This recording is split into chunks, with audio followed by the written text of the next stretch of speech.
It's Ash from Super Videos, back for another video for the Walking Dead's comic book series. This is gonna be the review for Here's Negan Part 16, the final chapter of Here's Negan. So let's just recap a little bit and then jump right into the review. So the last part or chapter, part 15, we basically had Negan, Lucille, the leader of the group that he met. So that was the first Lucille victim, and we ended with him threatening the other survivors in that group, and that was basically the end of the last chapter. This chapter picks up exactly from there. So what we have in this chapter is basically a speech from Negan. That's basically what it is. It's a speech by Negan. Nothing really happens, it's just one speech. He talks a little bit about his wife Lucille.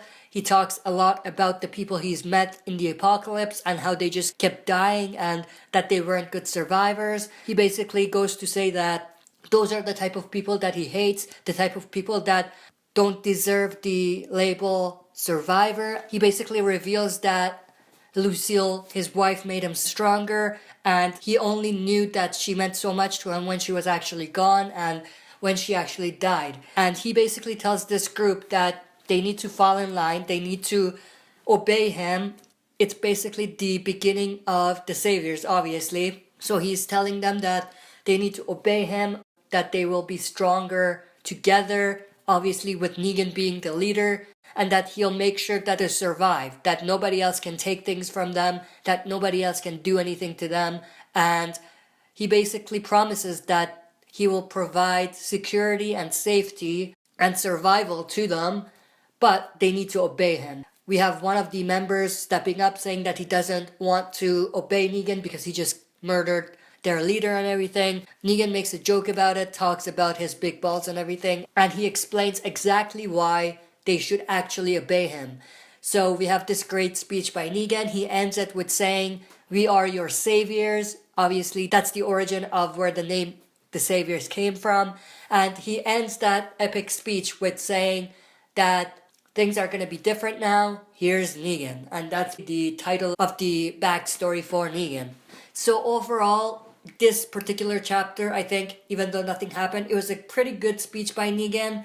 I would have liked to see a lot more, not just for this chapter, but overall for the entire story. I would like to have seen a bit more, but I'll get to that in a little bit. Just for this chapter, I liked the speech. I liked how they put things together and how everything was building up to this great speech by Negan. So that's for the chapter. Now, for the backstory, I am extremely disappointed with what they have done with Negan's backstory. There was a lot of great moments, but there was a lot of things that I just didn't enjoy.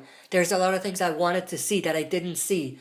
And the elephant in the room, the structure of the backstory, 4 pages a month, that just did not work, at least not for me. It didn't grab me. So when I first read the Walking Dead's comic book, I was immediately hooked. But obviously, I don't get that in this backstory. There's a lot of great things, but there's a lot missing as well. It just didn't get me hooked as much as I would want it to get me hooked. And to be honest, to me, this wasn't Negan's backstory. This was the origin of Lucille. Say whatever you want about the backstory. To me, it is just an origin story for the Bat, for Lucille, and nothing else. Obviously, there are some other things in there, but they're not the main focus of the backstory. These things being, obviously, we get to see where Negan started from and what he became during the apocalypse. We learned about Negan's wife. We were introduced to Dwight and Sherry, and obviously Negan's wife, and going from there we got introduced to a group that would eventually obviously become the Saviors, and also along the way we got to see Negan become the Negan he is, obviously with the way he looks, with the leather jacket, with the bat, with the barbed wires and everything. So that was all components of this backstory, but I think the focus of the backstory was not on Negan himself, it was on Lucille. But I am very interested to know everybody's opinions about the backstory. Here's Negan. Let me know what you think about the backstory and whether you liked it, because as I said, I liked it as an origin story for Lucille, not as Negan's backstory. Let me know what you think. That's it for this video. See you next time for another super video.